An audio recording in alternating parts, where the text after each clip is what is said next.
in the most conservative case scenario, I will be helping national security, which is my civil duty as a citizen of the United States. Of course, but yeah. there is also a chance that we might make a huge discovery, scientific discovery. And so, they had me at hello, so to speak.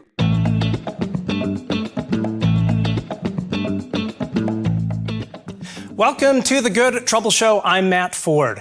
This month, the government quietly stood up a new structure to decide what the public gets to see on UAP. On the science side, they just turned to my guest. He's a Harvard astrophysicist who directs the Galileo Project, which hunts for evidence of technology that, well, isn't ours. He says the White House, the Pentagon, and the intelligence community tasked him to assemble and lead a new UAP Science Advisory Council. And I have to tell you, I'm super excited at the talent that he has assembled for this. He's here to tell us what all that means and what it doesn't. One quick note, Avi's here today in his personal capacity, speaking for himself. Please welcome Dr. Avi Loeb. Dr. Loeb, how are you, sir? Thanks for having me. We live in exciting times, as you just noted. We certainly do. That is for sure. So so Avi, it's great to have you back. I think this is actually your fifth time on the show. So how are you doing, and how has this whole whirlwind of a week been? Well, it seems like the future will be better than the past, and the reason I say that, we had three events over the past week. First, Steven Spielberg released his new movie, Disclosure Day. That's fiction based on the imagination of Spielberg. And then on the same day, the US government had the third batch of disclosing files and videos and images. This is reality. And over the same week, I was tasked by the Office of the Director of National Intelligence, the White House, the All Domain Anomaly Resolution Office in the Pentagon, and the FBI and all intelligence community members to provide advice, scientific advice. Now, this is quite unusual because, first thing, the third batch that was released on June 12th included a report from the director of the All Domain Anomaly Resolution Office in the Pentagon, Dr. John Kozlowski, in which he was mentioning an event that lasted 2 days on October 2023, where law enforcement officials witnessed very unusual objects. Among them was an orb that gave birth to smaller orbs, and some other orbs hovering for very long times, much longer than a flare could exist. And so they concluded that 40% of the reported phenomena in this event cannot be reasoned out based on technologies that the US has in its possession, as well as adversarial nations, as far as we know. Now, it's how common is it for a government official to admit that they are not doing their job? The job of the Pentagon is to figure out the identity of objects near strategic assets. And here they have an example that they haven't performed. They couldn't really figure it out. And moreover, there is an official report released publicly. He could have sent it as a memo to Pete Hegseth, but instead we all see that, and at the same time they're tasking me as a scientist to help government figure out these things. And that is a major development because it implies the down-to-earth interpretation is that all of these unidentified anomalous phenomena are human-made, related to humans. They might be balloons, drones produced by adversarial nations, in which case it's a breach of national security. And this would be a matter that should be confidentially discussed within the Pentagon. not released to the public, because then we are basically announcing that we have holes in our defense system. And, that's not good news. When we spend nearly $1 trillion on the defense budget and we're unable to infer objects in the sky, that's a major failure. But to admit it publicly, that's even worse. So the other possibility is that these are not human-made. And that would be, if true, the biggest discovery ever made by humanity. So, for me as a scientist, it's like getting into a candy store and, it's just a win-win situation, because in the most conservative case scenario, I will be helping national security, which is my civil duty as a citizen of the United States. Of course, but yeah. There is also a chance that we might make a huge discovery, scientific discovery. And so, they had me at hello, so to speak. I totally get that. Same thing here. And folks watching at home, towards the end of the show, Dr. Loeb will take your questions. And so put your questions in all caps, and our lovely Good Trouble Show chat moderators will vet them. They'll send them to me, and I will pass them along to Dr. Loeb. So I want to kind of dig into all of this in a little more detail. So explain exactly to the public what this advisory board or panel will be able to do, and what is the difference? We also have heard about this governance board. What is the difference between what your board is set up to do and what the governance board is set up to do? Right. So the UAP Science Advisory Council will receive only unclassified data. And our goal is to look into it and see what we can infer from it using the scientific method. The government is not a scientific organization, and we potentially can unravel new details that they haven't noticed. But on top of that, we can recommend how to do better in the future. We can recommend better sensors, better artificial intelligence algorithms. And so it's sort of a feedback loop where we can help government do better and basically make the Pentagon accomplish its mission of identifying everything in the sky. Unless, of course, it's not human-made, in which case, we might need to learn new science, new technology that we've never seen before. But in order to narrow down the possibilities to that, we really need to get better data. That's the way that a detective works, and it's not a matter of discussions on social media or philosophical arguments. It's a really simple task of getting the best data possible so that it will guide us to the truth. And my point is, this is a serious matter of national security, and therefore we should get better data, and therefore we should analyze it better. And at the end of the day, as we get to the bottom of it, if it looks like it's not human-made, we will have to decide what to do with that information. But, it's the same as Galileo Galilei looking through the telescope and figuring out that the Earth is not at the center of the universe. Now, of course, the church was not happy with that. If he was on social media back then, he would have been canceled.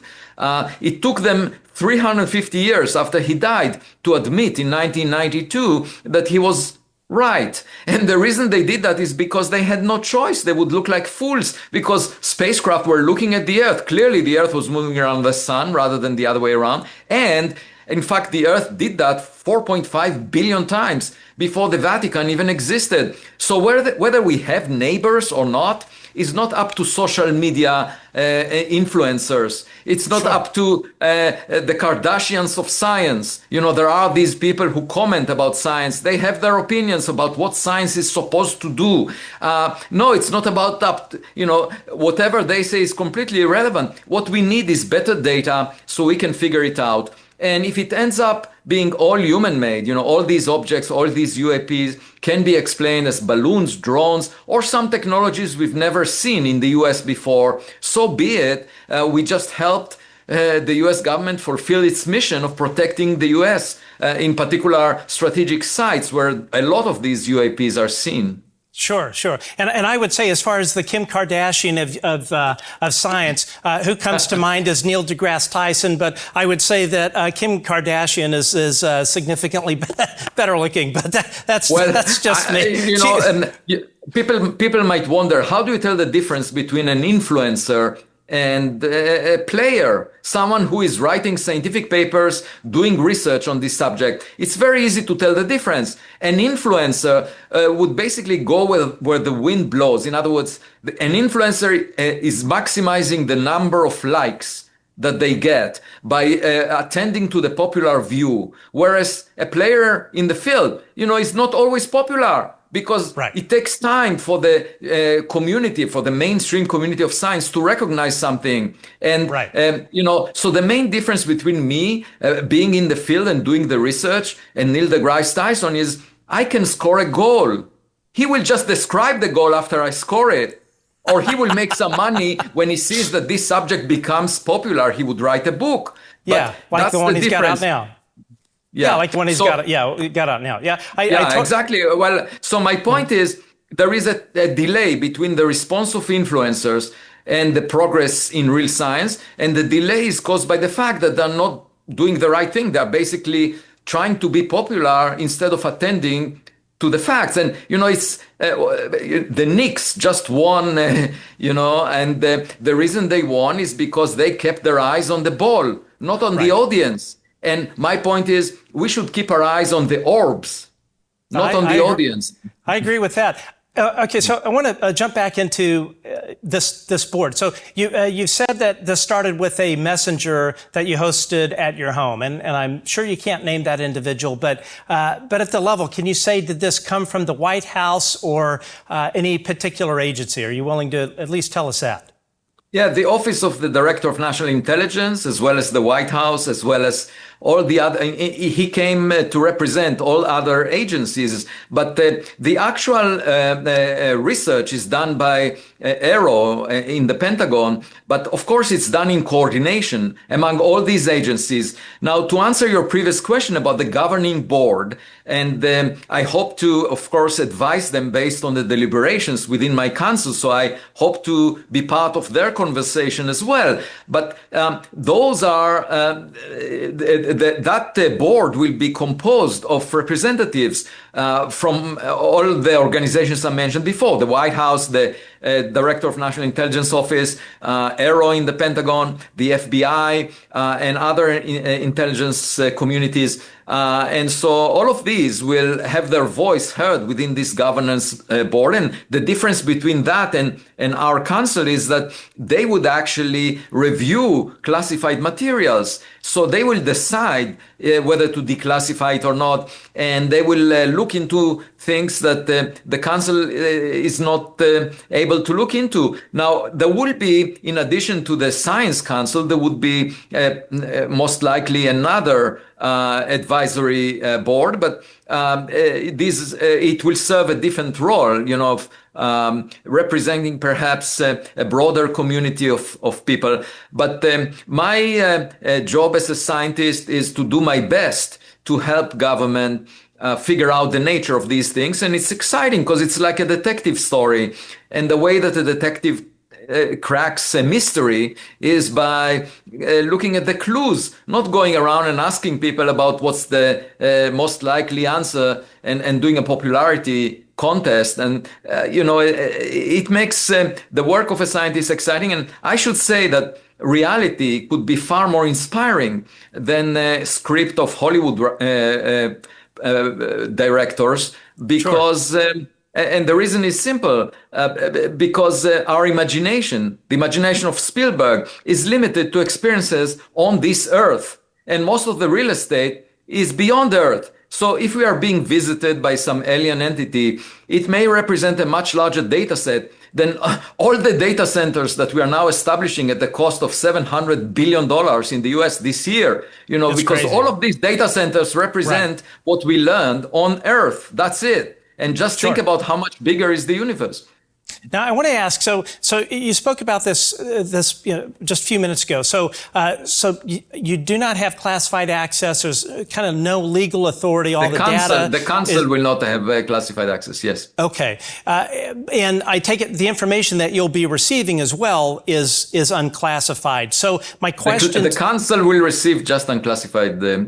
But of course, the governing board will have more. Of course. So my question to you, Dr. Loeb, without having, being able to view classified material only, unclassified, no budget, et cetera, what do you expect the council to actually be able to do in terms of deliverables? Well, we can advocate for the release of important information. It's actually a great benefit not to see classified data, because then you can do scientific work in an open way. And that's the way science is usually done. The best science is done openly, when the brightest minds can look at it, and it could be shared with the scientific community. So I see that as a virtue, but then we can decide what is missing. If we see some data and we're missing some information, we can recommend building new sensors and new AI algorithms that will crack that mystery and figure it. So we can basically highlight what is missing and what needs to be done. All these reports from the past, you have to understand, we can't go back in time and get better data. That's the limitation. So most of the UAP community was obsessed with reports from the past, and people were arguing, what does it mean? The point is, we can do better. First of all, we have better sensors now. And secondly, we can build even better systems so that in the future, in the coming months or years, we will get to the bottom of it. So that's the more hopeful approach, where the future is better than the past. Now, this governing, or excuse me, not the governing board, this advisory council that you're heading up, who do you report to? Are you reporting directly to AARO, to ODNI? Who do you send your recommendations to? To the governing board, which is representing both ODNI and AARO and other agencies, as I mentioned. Okay, and when do you expect, number one, to be the first meeting? And then secondarily, is there an expectation that this board will meet once a month, once every 3 months? Is there any kind of interval that is prescribed in its charter or whatever is sort of assembling those? Yeah, so the frequency of the meetings will really depend on the information data that we are getting, because it's all about the data. If we don't get any data, there is nothing to discuss. Now, I already coordinated a meeting just for the members of the team to meet each other, to know each other. That will happen tomorrow. But that is not a substantive meeting about content. And since, we are all busy people, the frequency of the meetings will reflect how much content we get through the pipeline. And, if we don't get much content, there is nothing to discuss. I have better things to do. But it really right. is the government that will control the level of engagement that we have. And let's hope for the best. Now, Dr. Loeb, I understand that you had to sign a non-disclosure agreement. Is that correct? No. You did not? Far. Oh, so far, so okay. Far, no. But and I believe in another podcast you said you were open to signing that. Am I correct? Yeah, well, even before I was contacted. You see, I'm curious. I haven't changed much since the time I was a kid. I was always very much connected to nature and wondered about the big questions. That's what motivates me. That's what gives purpose to my life. And I would just like to know the answer. Are we being visited or not? And if I'm asked not to reveal it to anyone, I don't care. I just want to know, okay? So if you invite me in the future, and I know the answer and I'm not allowed to tell you, I will not tell you. And but for me, I just want to figure out, what reality is, whether we have a neighbor or not. It doesn't really depend on what people say. It's a very factual, existential question. And when Enrico Fermi, in 1950 asked, "Where is everybody?" It wasn't really very productive of him to do that, because I would have told him if I was there. I was born 12 years later, but if I were there, I would put my arm around him. He was Italian, and I would say, "Enrico, this is a question that every lonely person asks. Where is everybody?" And what you tell a lonely person that asks this question is, "Don't be so presumptuous. You're not that attractive. You should actually seek your dating partners." And Enrico, unfortunately, didn't build any telescope, and they may have been, those visitors that we are talking about, they may have been around for a long time. In fact, we don't even know if we were put on this earth by someone else. We have no idea. I was asked just a week ago by a student in France, how come we don't see any self-replicating probes that von Neumann envisioned? And he said, yeah, of course, if you do a simple calculation, if you assume that self-replicating probes are produced by even one civilization within the Milky Way galaxy, and they move at a small fraction of the speed of light, let's say 1% of the speed of light from one planet to another, then it will take them just 100,000 years to fill up the Milky Way galaxy, to colonize every planet, because they double whenever they go from at least double or more than double every time they visit a new habitable planet. And so since we don't see them, does it mean that we are alone, or that there is nobody more advanced than we are? And I told him very simply that every day I interact with self-replicating intelligent probes. They are called humans. And so an interesting question. I mean, right now we are developing artificial intelligence, and we make those systems out of silicon chips. But we need to invest gigawatts in performing the cognitive tasks that the human brain accomplishes with 20 watts. Compare gigawatts to 20 watts. Now, what does it mean? It means that as much as people in Silicon Valley are excited about their accomplishments and they get very wealthy, that in fact, the biggest advance forward will not be for us to use silicon chips. It would be to use chemistry in biological, in synthetic biology, creating brains through synthetic biology that are much more capable than the human brain, because that seems to be much more efficient, much more effective. And we could send astronauts that would be constructed through synthetic biology, through engineering of biological processes, rather than silicon chips. Very different approach. Instead of taking sand and purifying it the way we make silicon chips, you build out of chemistry a system that can use the nutrients on the surface of a planet like Earth and multiply, and it's intelligent. So just think about it. The future, in the distant future, we might reach the point where we use synthetic biology instead of silicon chips to make intelligent. But humans are already representing that. They can, they are self-replicating, they're intelligent. I mean, you can imagine that if they were designed, there are some flaws in the design, they live for a finite time, but you can imagine a self-repairing system. And so my point is, maybe we have self-replicating probes that are intelligent here on Earth, and they're called humans. And they were put here by some interstellar gardener. This is a possibility that we should, of course, explore scientifically. Sure. My only counter argument with these human probes is I would say some are a little more intelligent than others. Clearly, you're at the top of the heap. I'll say that. Well, I don't want to say anything about any individual, but I would argue that you could imagine something better, that there is room for improvement relative to the intelligence that we read about when we monitor the news every day.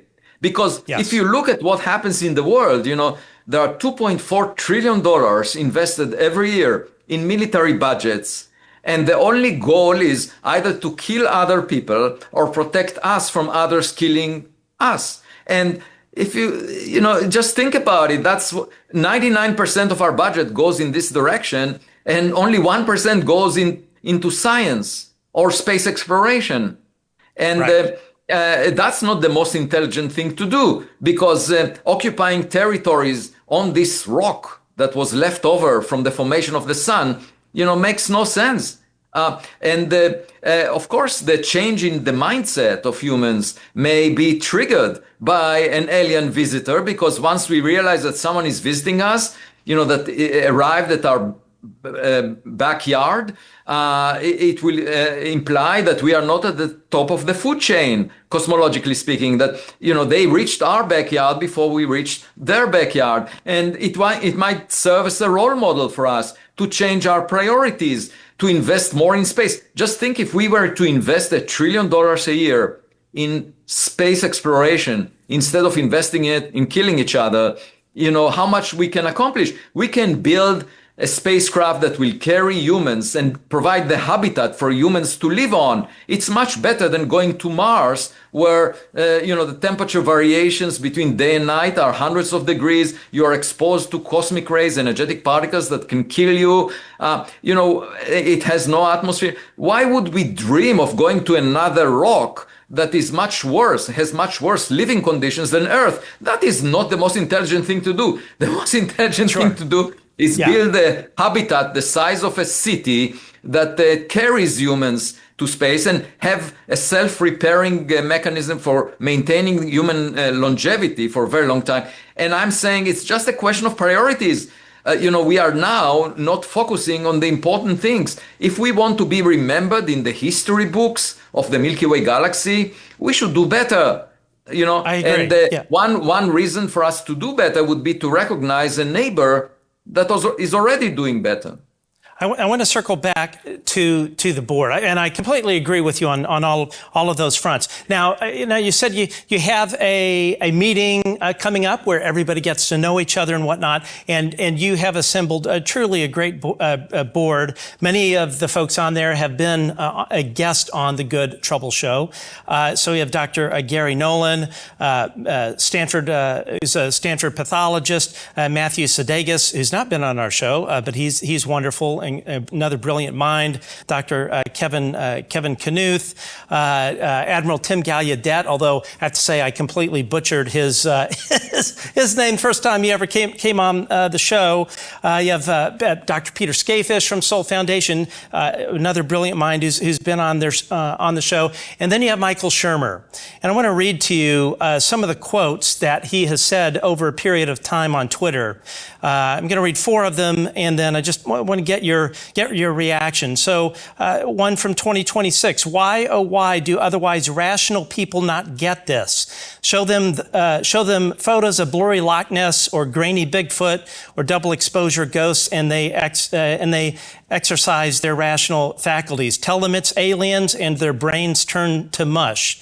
Another one in 2023, after 30 years of studying pseudoscience, cults, cons, and conspiracies, I would have to rank David Grusch in the top 10 of all-time bullshitters. That was a master class in bunkum, blather, cold swap. Another one, UAPers are in a cult of belief for which evidence is irrelevant. It's faith, not science. Another one, the extent of which observers and pilots are highly respected, professional, or trained to confirm UAP is unnecessary. Who cares? Actual evidence supplants credentialing. Then another last couple of ones. Ufology is a religion.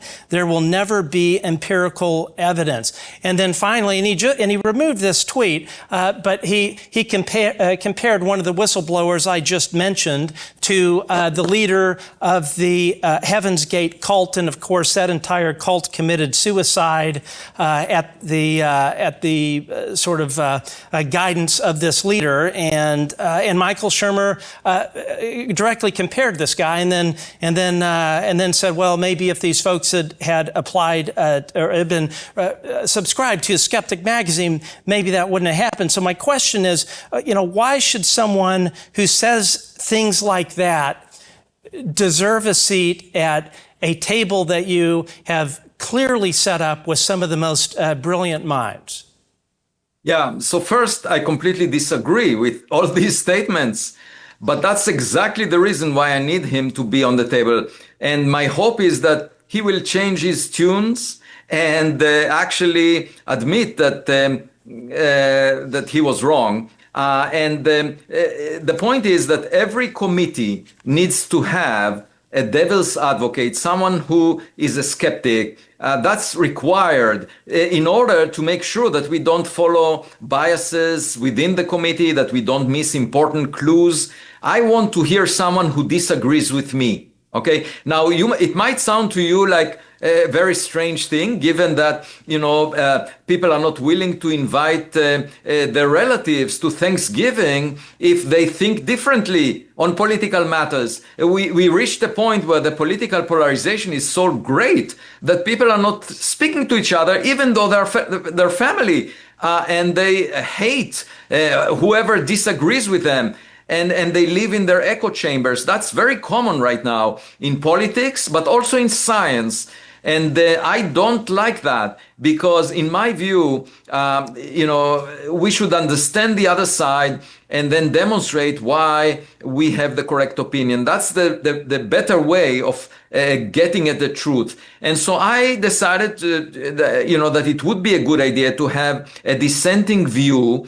And I actually have a bet with Michael Shermer. The bet is that by the year 2030, we will have clear evidence for an extraterrestrial technological visitor. And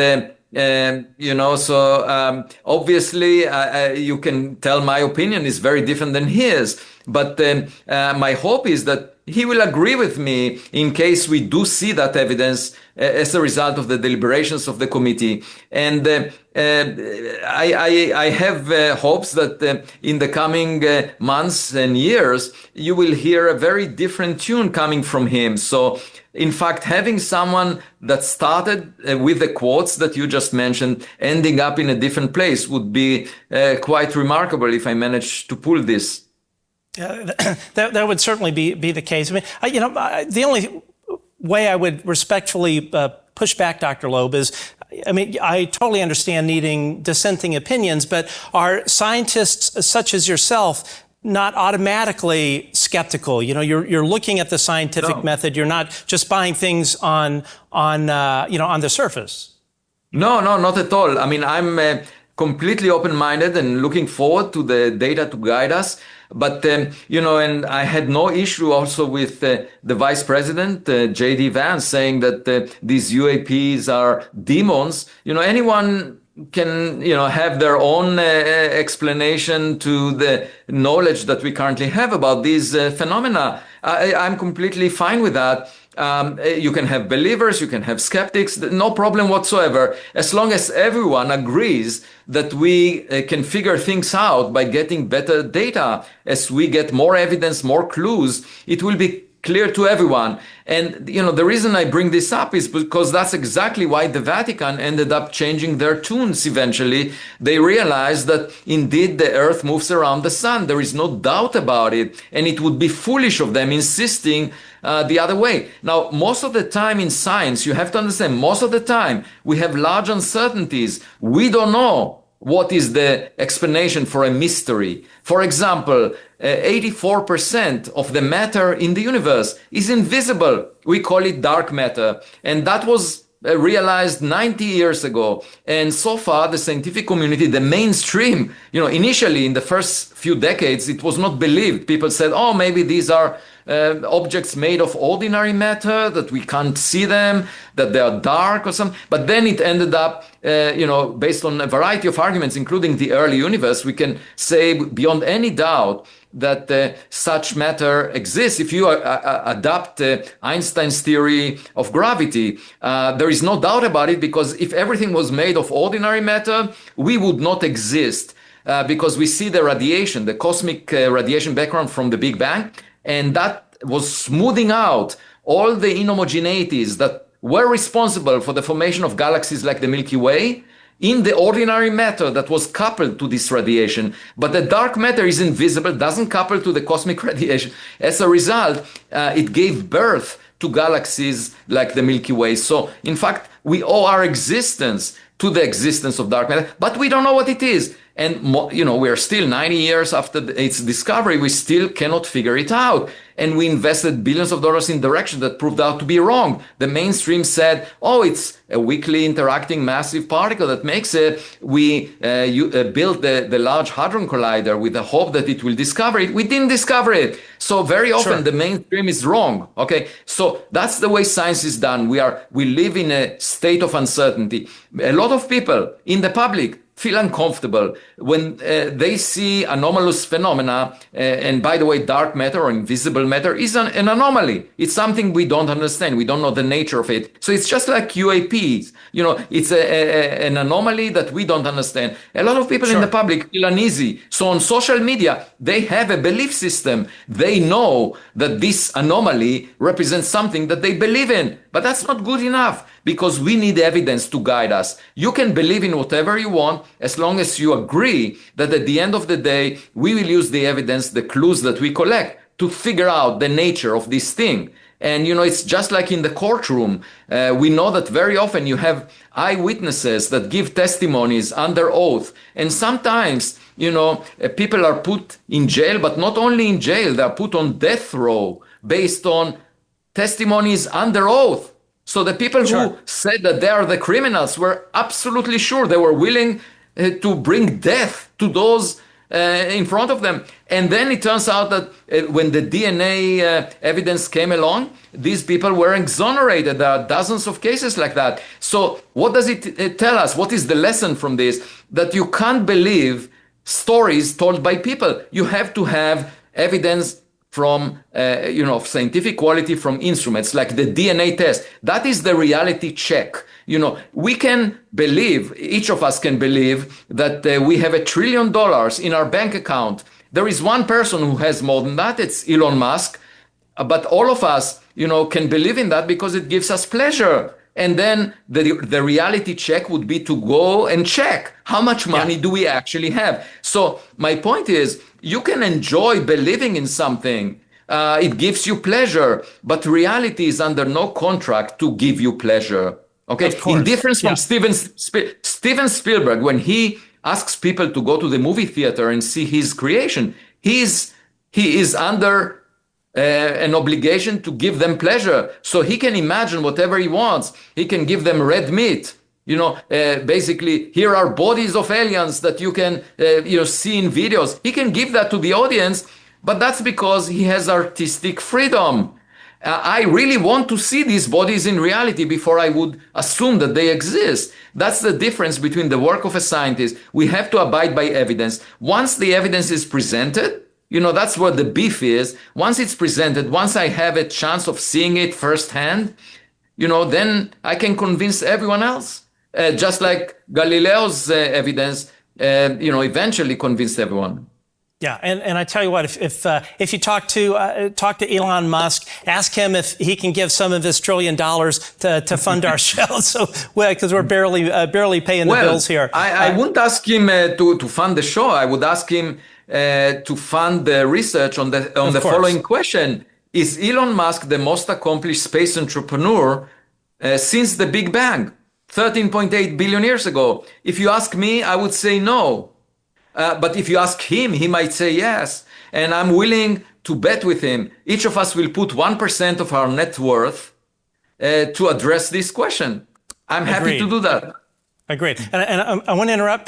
Sorry to interrupt, but a lot of questions I want to try and get through here. Go ahead. So better scientific results are reliant on better sensors, better investigations and whatnot.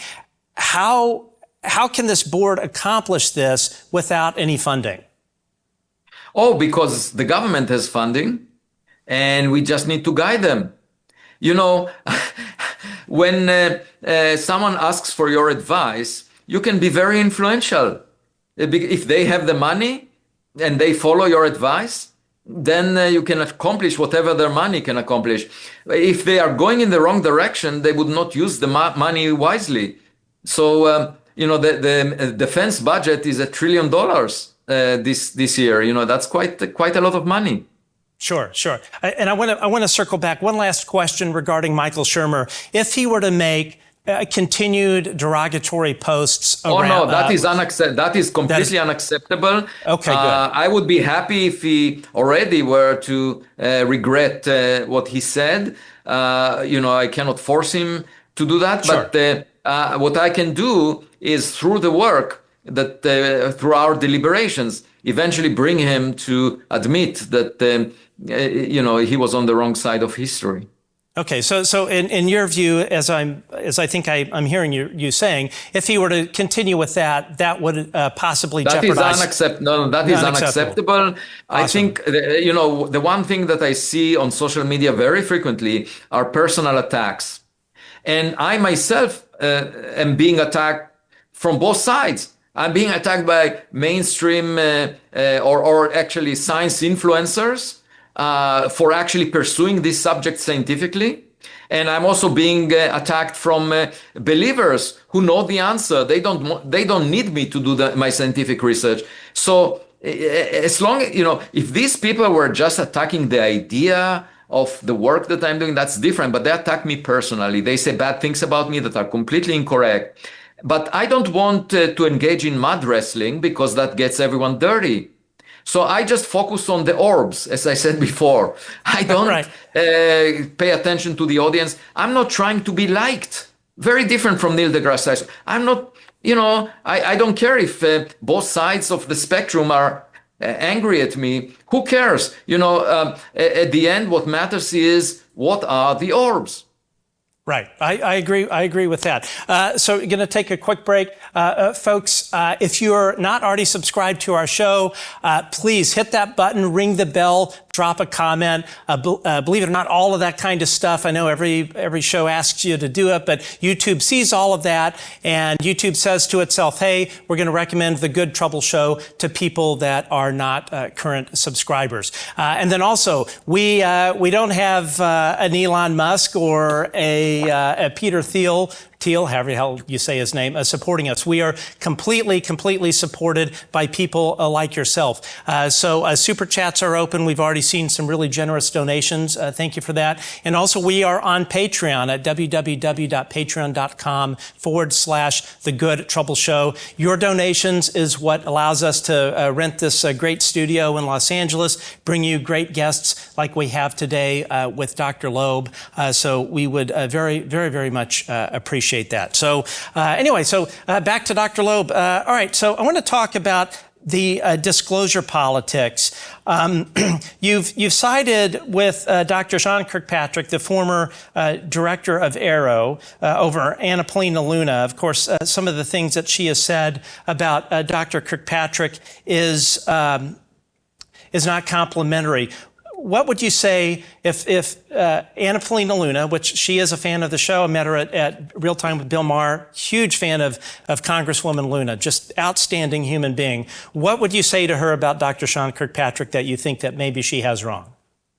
Well, first of all, I should say that Representative Luna visited my office at Harvard last month, and that was a very useful meeting. For 90 minutes, we described the Galileo Project that I'm leading, where we operate 3 observatories. I conducted an expedition to the Pacific Ocean to retrieve materials from the first interstellar meteor. There will be a Netflix documentary about that coming out within this year. And so we discussed a lot of matters, and we see eye to eye.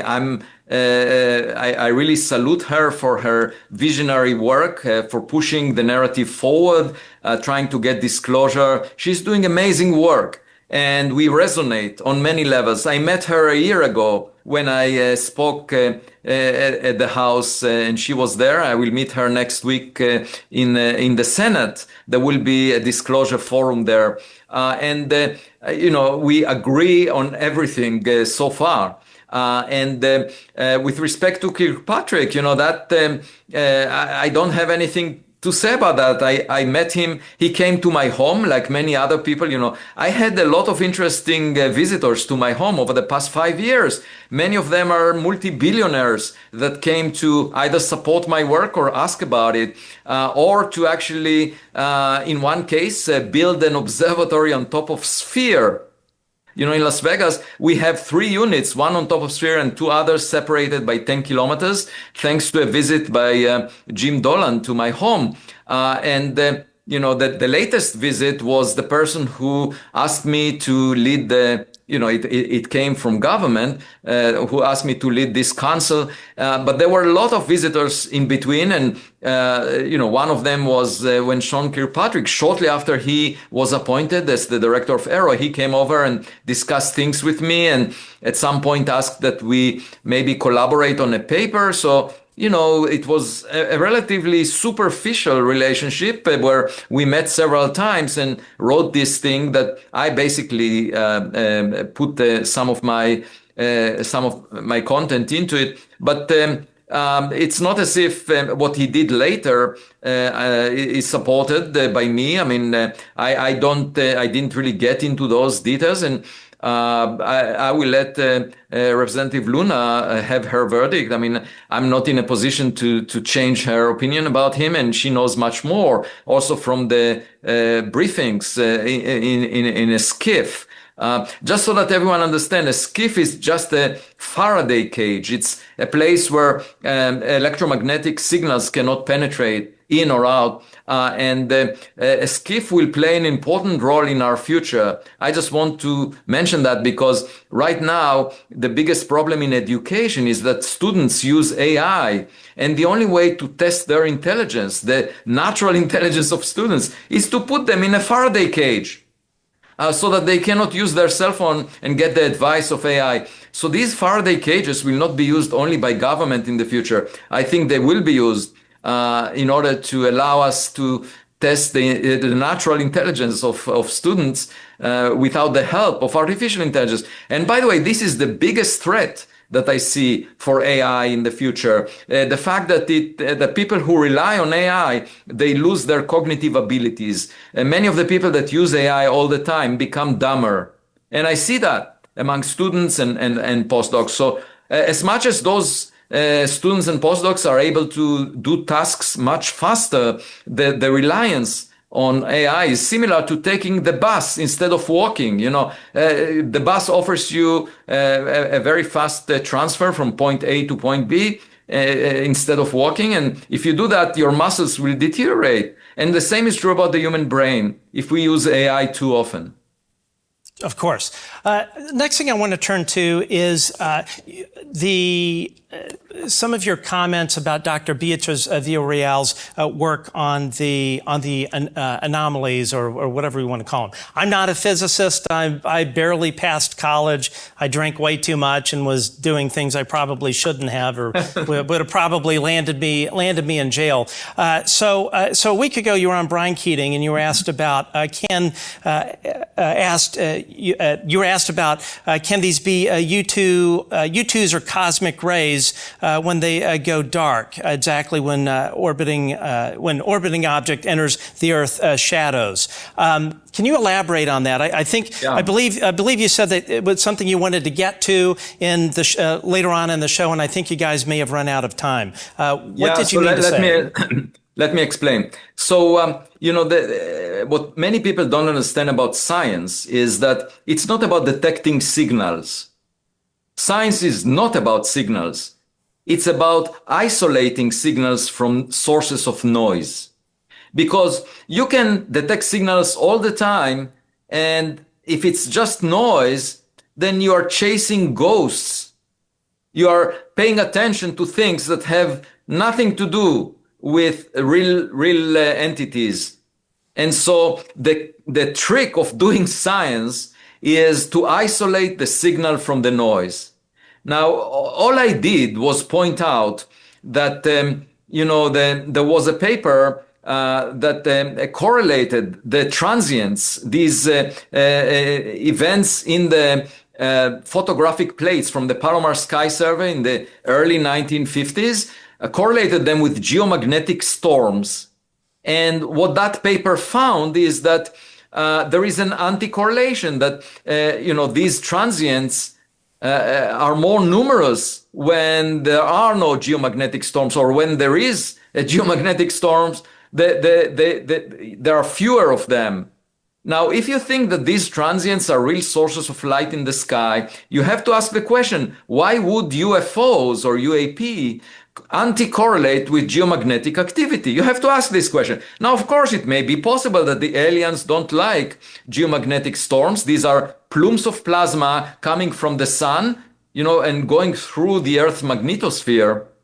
But what I noticed just by Googling this is that cosmic rays show exactly this behavior, because a plume of plasma coming from the sun, of hot gas, carrying magnetic fields, usually pushes away cosmic rays, away from Earth. So you end up with fewer cosmic rays impacting the Earth as a result of a geomagnetic storm. You would expect exactly this anti-correlation. And I did a simple calculation that there should be 60,000 hits on every photographic plate of the Palomar Sky Survey over the 1 hour exposure. So these events do take place. There are a large number of hits. And then the question is, are we noticing at least some of the transients as being cosmic rays that we misread as if they are sources of light in the sky? So that's a source of noise. I'm not saying it's definitely that, but I'm saying we need to consider that. And, because astronomers, whenever they take data, they are fully aware that there are cosmic rays all the time. And so you just need to consider that. I'm saying with better analysis.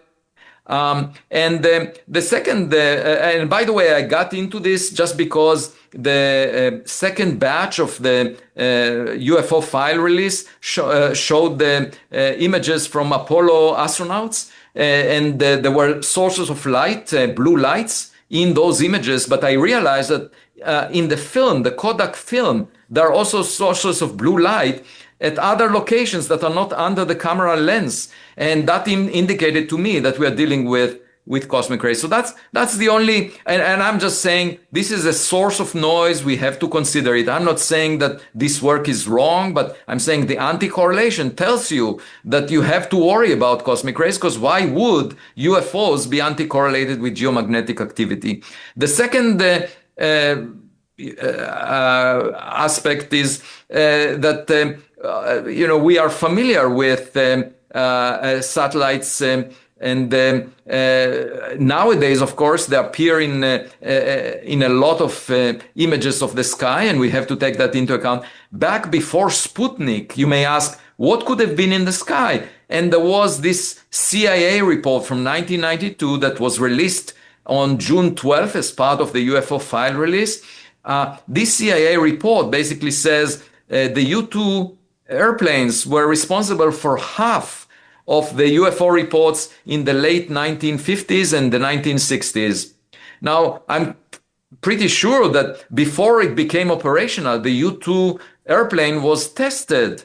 And so we have to worry about U-2 airplanes potentially having glints that appear in photographic plates. I'm not saying it's necessarily the transients, but it's a potential source of noise that we have to consider in the pre-Sputnik era. And I don't know what the Soviet Union at the time was developing, whether they had similar programs to the U-2 airplanes or not. But my point is, we just have to consider this. I didn't mention by name Beatriz, I didn't mention by name any of the researchers. I am just referring to the potential sources of noise as something that needs to be considered. And it has nothing personal.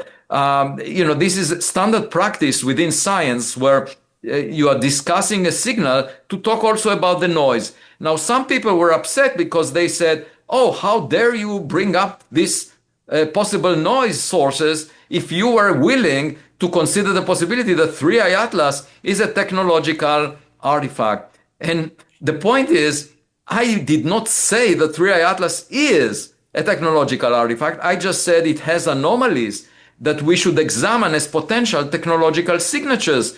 Now, this is again the standard practice of science, where you say, here is a hypothesis, and the only reason for putting it forward is so that we can look at future data, collect future data that will test the hypothesis. We do it all the time. We do it in the context of dark matter, as I mentioned, for decades. We do it all the time in science. People who are not used to the way science is done, they get extremely upset if you express an opinion that is perhaps different than their narrative. And also, if you say, here is a hypothesis about 3i Atlas, and then you say cosmic rays could be a source of noise, how dare you? How dare you bring up a source of noise when you allowed for 3i Atlas? Well, that's done all the time in science. So these people do not understand how science is done. You can come up with hypotheses and at the same time come up with sources of noise that other people should consider. I mean, it's not contradictory in any way, because we all are aiming, to find eventually the truth, right? So you have to consider these possibilities. Now, if you were talking about that possibly some of this is Sputnik, maybe some early prototype versions of Sputnik, et cetera. No, of U2. Okay, sorry, of U2. Yeah. So, and as I understand it, in what I've been told, the exposure time of these plates was a significant amount of time. It was about an hour. It was about an hour. So would those not have shown up as streaks as opposed to a point of light? Well, okay. So you can ask the same question about the sources that were hypothesized to be the UFOs. The idea there is that we are dealing with satellites orbiting the Earth before the time that humans started using satellites. And the idea there is that we don't see them as streaks because there is a glint that lasts a tenth of a second or less, a very short duration glint, because some reflective surface, let's say a flat surface of a satellite, is just at the right orientation relative to the observatory and the sun, so that you see the glint at a particular point in time. But that flash of light lasts for a tenth of a second or less, so that because otherwise it would appear as a streak as well. So in the hypothesis that we are dealing with UFOs, you have to argue that it's a glint from a surface that is at the right orientation between the sun and the observatory for a short period of time. And I'm just saying this could also be true in the case of U2, that you are seeing this glint for a short time. Now, why is this important? Because you cannot then verify if it's a glint for a tenth of a second out of the full hour. It means that you cannot see it from another observatory at the same time. Let's imagine a hypothetical observatory, not at Palomar, but another, there were telescopes looking at the sky. At first I thought, I will check the record of other observatories to see if they can corroborate the evidence about these transients. But if we are dealing with a glint, you would never get the glint towards two observatories at the same time. The chance of two observatories seeing a tenth of a second flash is extremely small for that to be coincident, because the orientation of the sun is different relative to these observatories. So obviously this issue is unresolved. The other question that one has to think about is, if in the 1950s there were satellites around the Earth, are they not around right now? And if they are around right now, is the Director of National Intelligence aware of them? Because if there are hundreds of them, these would be unidentified satellites. And I'm sure that would be a red flag within the office of the Director of National Intelligence, because it may indicate that another adversarial nation is using spy satellites that we are not aware of. So it would raise the alarm, and immediately the United States will start getting more and more data on these objects. So the fact that there is no alarm right now, that we can pretty much understand all the satellites, there are 15,000 of them, and some of them are military. The fact that there is no alarm, to me, indicates that there is no population, a large population, let's say of hundreds, thousands of satellites right now that are not understood, unidentified. And therefore, if we don't see them right now, why don't we see them? Why did we see them in the 1950s and not seeing them now? Right, but if these anomalies, or whatever you want to call them, as I understand that they were in perfect focus, which would then, as I was told, if they were in focus, they would have been at a minimum of 300,000 kilometers from the Earth. So these things that are designed to to have stars in focus over a long period of time, it would seem to me that anything in low Earth orbit or high Earth orbit would be blurry. Is that not the case? Well, if we are dealing with 300,000 kilometers, we're dealing with, the radius of the Earth is 6,000 kilometers. So just think about it. It's 50 times more. Right. That means that we are dealing with an object that is very far from Earth. Now, there were arguments that said, these objects actually cluster around nuclear explosion sites. But if you are at a distance that is 50 times bigger than the size of the Earth, what does it really mean to be above nuclear test sites if you are so far away from Earth? Of course, it could be objects very far away, but then why would they be anti-correlated with geomagnetic storms that are confined to a much smaller region around the Earth? The geomagnetic storms are basically blocked by the Earth magnetosphere, and they generate a lot of effects within the Earth magnetosphere. But when you go to 300,000 kilometers, it's not clear to me why there should be an anti-correlation. So there are many details in this discussion that we don't fully understand. I'm not claiming that the interpretation of some of these being UFOs is incorrect. It may well be the case, and maybe they disappeared, they stopped their activity since the 1950s, and today they don't exist. Maybe that's the case. We haven't seen them. The other thing is, about the Apollo missions to the moon. So there was this suggestion that, in fact, those Kodak photographs that were released indicate UFO activity near the moon. But we had the Artemis 2 astronauts taking thousands of photographs with much better cameras. And they went over the dark side of the moon. They didn't see any unusual activity except for 6 flares, 6 flashes of light from the impact of asteroids on the surface of the moon.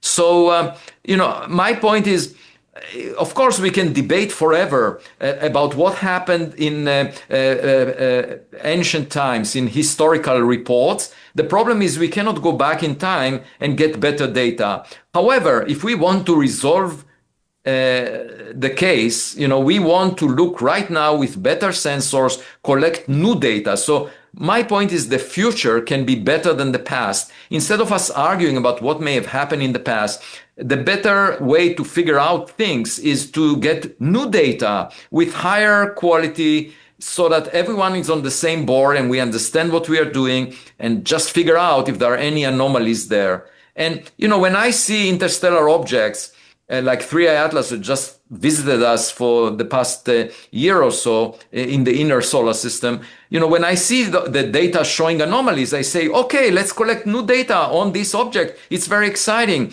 But and the same with UAPs that the government keeps reporting about. They cannot identify them. Let's get better data. That's the whole purpose of the new council, to advise government how to get better data. But when someone tells me back in the 50s, a long time ago, there were some unusual things, or in biblical times, there were some unusual things, okay, that's a possibility, but I cannot test it. I cannot figure it out. I cannot verify that it's correct. And that's my problem with engaging and being obsessed with past reports.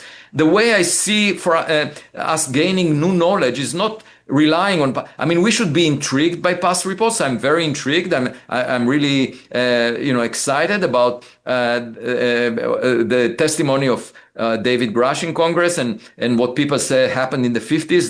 That's very exciting. But in order for us to figure things out and make sure about the interpretation of those things, we must get new high quality data. We have the Rubin Observatory right now in Chile that is using a camera of 3.2 gigapixels, and it could survey the southern sky every 4 days. And if it finds unidentified objects, these satellites at 300,000 kilometers away from Earth, I would be the first to admit that we are being visited. Sure. Okay. So let's get to some questions, if you don't mind. Let's see.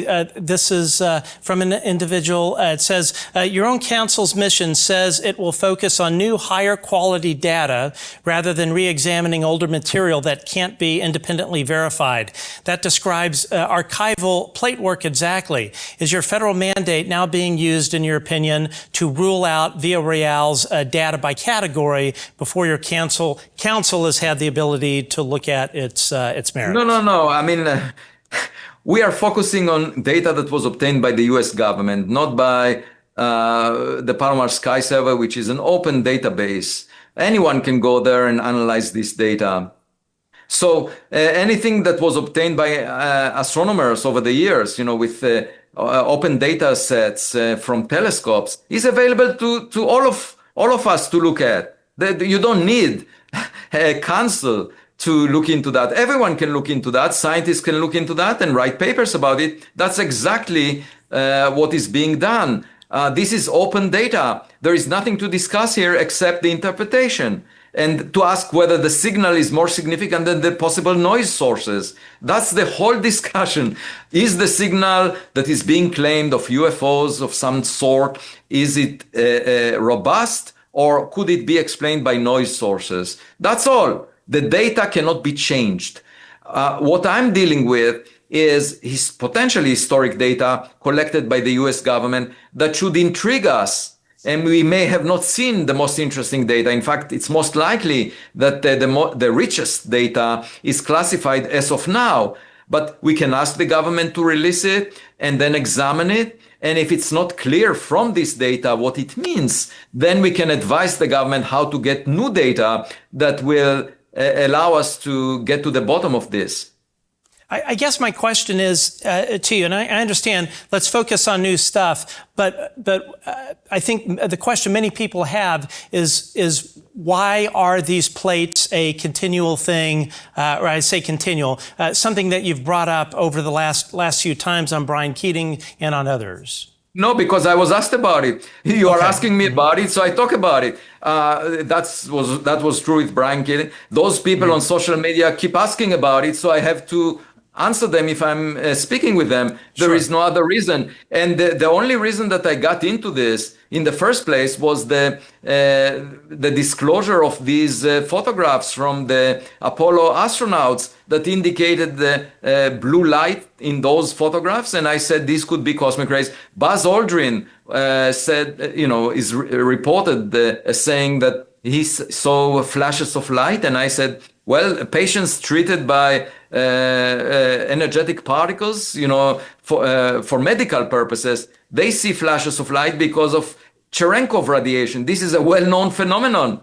And then I wrote an essay basically saying that we should not misinterpret cosmic rays for UFOs. That's all. And I was triggered to discuss it by the Apollo astronauts and the Buzz Aldrin report. And then I mentioned so this essay focused on the Apollo astronauts. And then the last bit of it mentioned that, cosmic rays could also be a source of noise. Now, a lot of people on social media were alarmed. How dare you bring up this possibility? And then I had to explain. So then I'm being asked about it and I explained, just like I explained to you. It's not as if I care, I'm not part of that analysis of the data. I'm just saying this is a source of noise that needs to be attended to.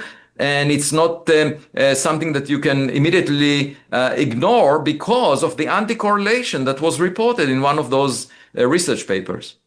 Okay, let's see here. So let's see. JB says, enjoyed the show. Thank you for the super chat. Matt, you're phenomenal. And thank you for your candid approach. Appreciate your guest. Thank you for that. Let's see here. And maybe you understand this question. I don't.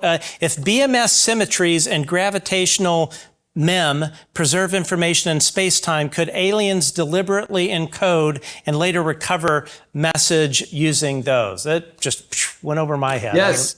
Well, okay. So the question is, there are some symmetries of nature and some ways of encoding information in a more compact way and perhaps communicating it in a more compact way. You can think of it as encryption, where you have some way of relaying information that others cannot figure out because they don't know the code of, if they're not intelligent enough. And so, it may well be, and I will broaden this question to say, we are limited at what we imagine. And we are limited in terms of our understanding of physics because, what we know right now is that we don't know a lot of things. We don't know what the invisible matter in the universe is. We don't know what the dark energy is in the universe. We don't know what happened before the Big Bang, what happens inside a black hole. There are lots of things we don't know. The island of knowledge is surrounded by an ocean of ignorance. I completely agree. There is a lot we don't know. So I can imagine that a civilization that had more than 1 century of science and technology since the discovery of quantum mechanics. We just had 1 century and look where we are. We have AI systems based on our understanding of quantum mechanics. But suppose we had 1,000 years or 1,000,000 years or 1,000,000,000 years. Most of the stars formed billions of years before the sun. So it's very reasonable to say an advanced civilization that didn't die out of self-inflicted wounds, could have developed science over 1,000,000,000 years. And they are ahead of us by 1,000,000,000 years. Now, we cannot imagine what they know. And they may use propulsion systems that go beyond the imagination of Steven Spielberg. Obviously, they can use a craft that we cannot see. Okay, because we can't see the dark matter, which makes 84% of the matter in the universe. You imagine that they have engineered dark matter. They can use it to build craft. It will be invisible to us. Or imagine a craft that moves at a fraction of the speed of light. When astronomers look at the sky, such a thing would appear as a very faint streak, even for relatively short exposures. We would not notice these things if they pass through the inner solar system. So we're definitely blind to technologies that go well beyond the rocket technology that we have. But my point is, even with Voyager, technologies of the 1970s, from 50 years ago, even with those technologies, we can cross the Milky Way galaxy over a timescale that is less than 1,000,000,000 years. So that means that they could have arrived to our backyard with Voyager-like spacecraft. And that's what many people don't understand. You don't need to travel faster than light. You can travel with a Voyager-like spacecraft, and you will make it on a timescale shorter than the age difference between the sun and other sun-like stars. The sun formed just in the last 1/3 of cosmic history. We are latecomers. We are late to the party, and others may have been much more accomplished than we are. And these are siblings of our family of intelligent civilizations, and the most accomplished among them will be the first to reach our backyard, and we should be open to that possibility. And of course, if we are not at the top of the food chain, cosmologically speaking, we can learn from them. And some people worry, will it shake our religious beliefs? And I don't think so, because thinking that God can attend to only one child is a very limited view. We might have siblings in our family, and we might be jealous that they're more accomplished, but we can learn from them. Yeah, I know people are always jealous of my good looks, so I can relate to that. Okay, let's see. This is from JB. Matt just wanted to say thanks for being the best. I especially appreciate your anger when it really matters, and great respect for Dr. Loeb. Let's see here. Let's see from Michelle, here to support the open-minded scientists like Avi instead of celeb scientists that negate all data and testimonies until governments come out and then they write a book on UAP, which is what that pretend scientist certainly... Well, it's really a question of what your goal in life is. If your goal is to be liked, then that's what you will do. But if your goal is to figure out the reality that we live in, then you shouldn't care about what people say. It's just like a detective story. You just figure it out. And, and since I was a child, I was never... I never cared about what other people said. There was a gathering of 100 people at the Center for Astrophysics where I just completed a term. For 21 years, I was director of the Institute for Theory and Computation. And so there was a gathering, and I opened my speech by saying that I enjoy jogging every morning at sunrise in the company of ducks, wild turkeys, birds, and nature, basically. And I don't care much about people. I enjoy nature, and I want to understand nature. And my wife and daughters were not really happy with this opening. They said, well, here are 100 people that came to celebrate your leadership, and all you can say to them is that you don't care about people. But that's really the case. And that's why I'm not trying to maximize the number of likes that I get. And I get, I'm not getting likes from both extremes of the spectrum. But if I manage to propel forward our understanding of whether we have a neighbor or not, that would be my biggest reward. Okay, let's see here. Going through more of our questions. Let's see. From Anthony, you're in a position now, or revealing what has been hidden from the population. We are tired of having us go in circles. Will you be transparent on this issue? Right. So I was a chair of the astronomy department at Harvard for 9 years. That's 3 terms. It's the longest serving chair. And you might ask how, because I'm not a politician, I'm not manipulating people. And the reason is that the faculty and the students, they had trust in my leadership, because what you see is what you get. I'm never manipulating people. My wife told me when we met that she will immediately tell, she can tell if I have an affair, because, I cannot live in 2 realities. One that carries my, makeup, where I tell her one story, but the other reality is the one in which I have an affair. I cannot function in such a reality. So I'm very straightforward with the people that work with me, and I usually represent my constituency. And what you see is what you get. And the point is that my leadership style is based on being true, being sincere, saying what I think. I may be wrong, that could definitely be the case, but at least where I am, and that brings trust. And so that is the style that I will apply to my assignment with this council. And rest assured, now you can actually test that, because if you look at what I said for years about this subject and you look at what I say right now, you will find that it's the same. The only places where you would think that, I said something different, is when people quote me as saying something because they want to get clickbait. And so they misquote me, and then, it sounds as if Avi said something different. But if you actually check what I said, you will find that I was always saying the same things. That's my approach. So just pay attention to me. And by the way, I just a couple of months ago, I was invited to a movie set to play myself in a cameo role. And the main character that was played by Brandon Routh, he played the Superman back in 2006. And he was playing the main character, Saul Hershkovitz, who had an encounter with aliens, and as a result, he wants to ask for advice from Professor Avi Loeb.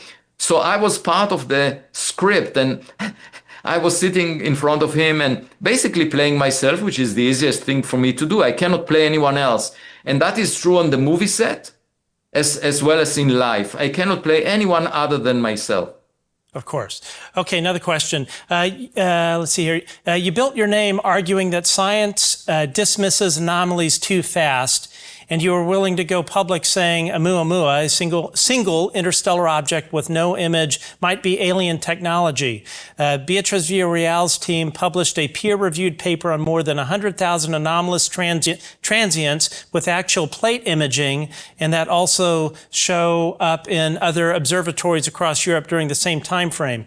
You've criticized this on several shows, your channel article. So straight question, did you read the paper before you criticized it? Because if one object was worth your public argument, it's hard to see why 100,000 isn't worth a read. I didn't criticize it. I just said that there is a source of noise that needs to be attended to. That's all. I did not refer to Beatriz Villarroel by name. I did not specifically say that the paper is wrong. I did not argue that the conclusions are definitely wrong. I didn't criticize. This was created by social media people that wanted to create an argument where I just brought up the fact that cosmic rays provide noise, a source of noise, and we have to understand the role of cosmic rays. So the simplest way to address this argument would be to say, here are the reasons why cosmic rays cannot explain those phenomena. Now, that should include also the anti-correlation between geomagnetic activity and cosmic rays. So it's not as if I'm arguing that the work is wrong. I'm just saying there is a source of noise that needs to be attended to. And if you are not willing to entertain sources of noise, then sorry, cosmic rays will not go away just because you don't like them. For the same reason that the sun will not start to move around the earth just because the Vatican said that. Back then, it was even more popular to believe that the sun moves around the earth than it is to believe that UFOs existed in the 1950s. Okay, so there was a whole community, the entire world believed that the sun moves around the earth, and yet it's not true. Okay, so the sun doesn't change its trajectory just because it's the popular view, or the cosmic rays will not go away just because you don't like them. So the way for you to deal with that is not to say, how dare you bring this up? Which is what the church, the Vatican, said to Galileo. How dare you bring this up? This is not the right argument. The right argument is to say, these transients cannot be cosmic rays because A, B, C, D, E. Because, the anti-correlation with geomagnetic activity cannot be explained as a result of cosmic rays being modulated by geomagnetic activity because of this and that. You just need to explain that. It's not a personal attack. It's not an attack on the validity of the results. It's just bringing up a source of noise. And the fact that it makes so people upset, just discussing a possible source of noise tells you that for them, it's a matter of belief. They're not willing to engage in a rational discussion about a possible source of noise. I'm not saying the conclusions are wrong. I'm just saying we need to demonstrate. And after we demonstrate that these are not cosmic rays, we will be at a stronger position. This is a completely integral part of doing science. And all of these people that get upset do not understand how science is done. They think it's personal. I have nothing. I'm in excellent relationship with Beatriz. We converse very often. We are on Zoom calls together. We have nothing personal against each other. I'm just talking about cosmic rays being noise. And all these people on social media are making it a personal attack. That's not a personal attack. Yeah, you're talking about cosmic rays, wanting them to go away. I wish Neil deGrasse Tyson would go away, and that hasn't happened. So, sometimes what you wish for isn't gonna happen. Let's see here. Dr. Loeb says his committee will get the unclassified data. That's the whole problem. The answers are known, but they're classified. This looks like to be a continued attempt to avoid disclosure. What are your thoughts on that? I mean, obviously, once again, Once again, the person who asked this question thinks that we know the answer or believes that we know the answer. Okay, if we know the answer, show it so that everyone will be convinced. Okay, show the evidence. I respond to evidence. I don't respond to storytelling. And you can believe some eyewitness testimonies. That's not enough. What you need is to show the evidence that convinces everyone. Like the Vatican was convinced that the earth moves around the sun after the evidence was sufficiently, robust so that everyone believed in it. That's the way science makes progress. Eventually, there is so much evidence, you can't avoid the conclusion. Okay, so we are not at that stage right now. If we were at that stage, there would be no need for a council. There would be no need for deliberations within the Pentagon about the nature of these objects, because it would be clear that they are not related to adversarial nations. Maybe it is clear. You're saying maybe the government already knows. Well, I need to see the evidence to be convinced as well. It was not shared with us. All the documents, videos, files, images that were released in the 3 batches, one on May 8th, another one on May 22nd, a third one on June 12th. All of the data that was released does not include one single case where you can say beyond any doubt, this is evidence for alien visitation or non-human made technologies. There is not a single case where it's beyond any reasonable doubt. And so that's the issue. The issue is demonstrating it so that everyone will be convinced. And you may argue with me and say that you are already convinced, but that's not enough. Because just think about the courtroom case, the fact that someone in the audience is fully convinced that the person on the bench is guilty, that doesn't clinch the case. Okay?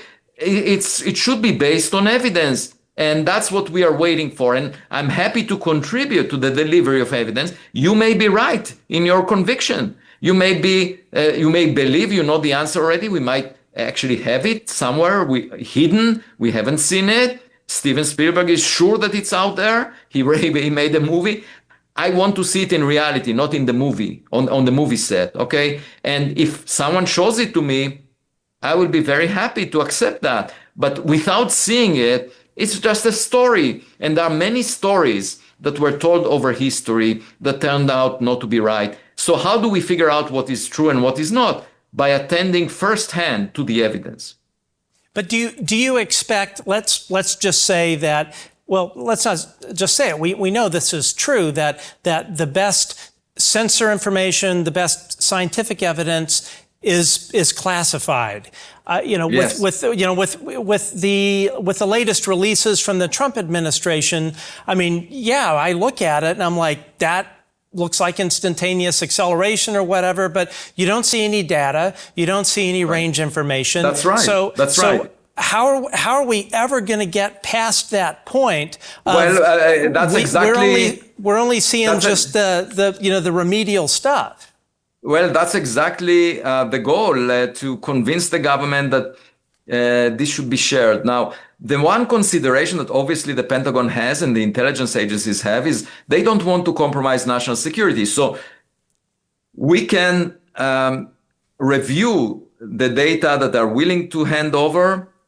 We can suggest collecting more data. And if at the end of this process of back and forth exchanges of the council that I'm leading with the government, if it turns out that people within government clearly find these objects to be non-human made, then I think that information should be shared with all humans on Earth.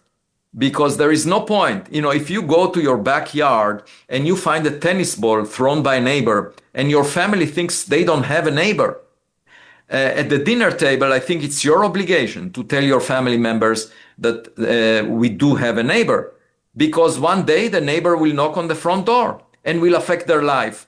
So if beyond any doubt it's clear that we are being visited by some non-human made technologies, this should be information shared with all humans.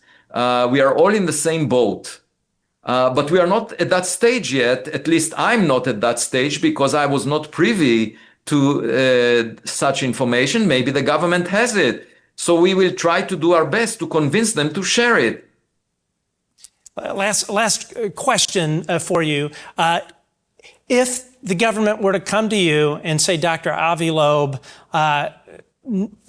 this non-human intelligence has been here all along, perhaps even lived here amongst us all along. It's here. Would you be surprised? I would not use the term surprise as my response. I would be, how should I say, at awe, because we're dealing with perhaps a superhuman entity, someone who is more capable than humans. You know, if we are dealing with biological creatures, then it could be they could have been designed by synthetic biology. You know, we think about robots with AI as the most advanced astronauts that we can send, but in the future we might send synthetic biology astronauts that can survive the harsh conditions of space, and we might be visited by such things. But first I would be at awe because they managed to bridge the huge distances across the Milky Way galaxy and get here. And the second immediate feeling that I'll have is, what are they? What's the intent? What can we learn from their existence? What would the implications be to the future of humanity? And, you know, it's just like finding a visitor in your backyard from the street. What would be your response to that? You don't know whether the visitor has friendly or hostile intentions. You have to monitor that visitor. You don't know how capable the visitor is. It may be from a completely different reality that we don't understand. So first thing is to watch it and learn from looking at it. Be quiet and just listen to the other side. You know, that's what you do on a blind date if you are smart. You don't speak too much. You just listen to the other side to figure them out. That's probably and that's my problem. What we should do. I probably spent too much time talking. Yeah. But you know, fundamentally, it would be just like one of those revelations that are talked about in religious texts, because it's something very profound, fundamental, that would have a huge impact on our future. And it's not, I mean, what I would feel is not a sense of surprise, because it's very reasonable that we could be visited, you know, based on the fact that there are billions of Earth-Sun analogs probably in the Milky Way galaxy, and most of them formed billions of years before the Sun. So why should we be surprised to find anyone near us? It would be more, you know, this revelation, the impact on our future will be so huge. And it's also a huge reward for my life journey if I were to witness that. And, you know, we keep being frustrated by reading the news every day. Just think about the fact that there is something beyond what happens on this earth, and another source of intelligence out there. Right now, we think about the universe as cold and lonely, being made of matter and radiation. I wrote textbooks with that you know, content in mind. And if we end up finding that we have partners out there that are intelligent, it will give us an emotional connection to the universe. It will change everything.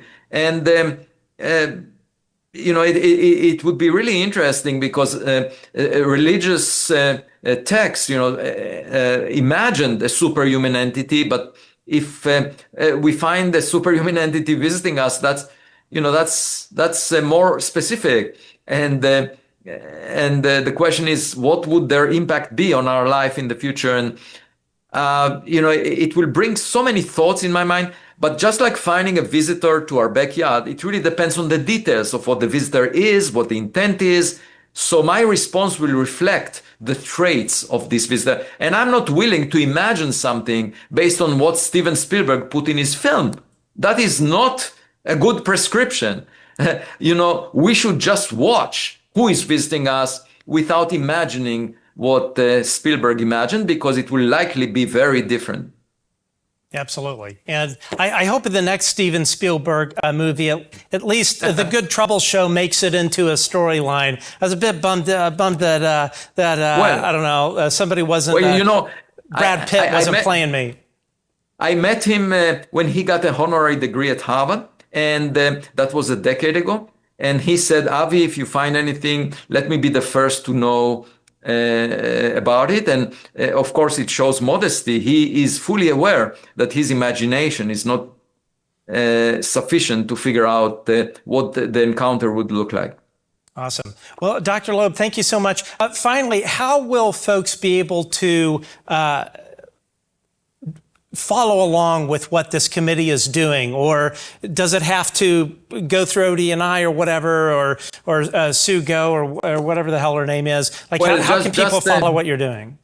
Just subscribe to my essays on medium.com, Avi Loeb at medium.com. I have 155,000 followers there. You can subscribe for free. I'm not making any money out of that. And I give regular updates there. You might enjoy some of the essays that I put over the past week. They will give you more details about the subjects we were discussing. I love that. Absolutely. Well, I have to say, I think you are officially the number one most, saying my grammar isn't great, you're our number one guest in terms of the number of appearances you've been on the show. So I think this is number 6 now. So thank you very much. Honored with your presence, and really just excited about your work and what you'll be up to. Well, what I would like to wish your show is that my next appearance on your show will be the most exciting one. I love that. Well, you know what? All your appearances on my show, I think, are pretty darn exciting. But hey, if you're ready to level up, I'm certainly up for that. Well, Dr. Avi Loeb, thank you so much for joining us, and look forward to having you back with an even more surprising, insightful interview. Thank you very much. Thank you for having me.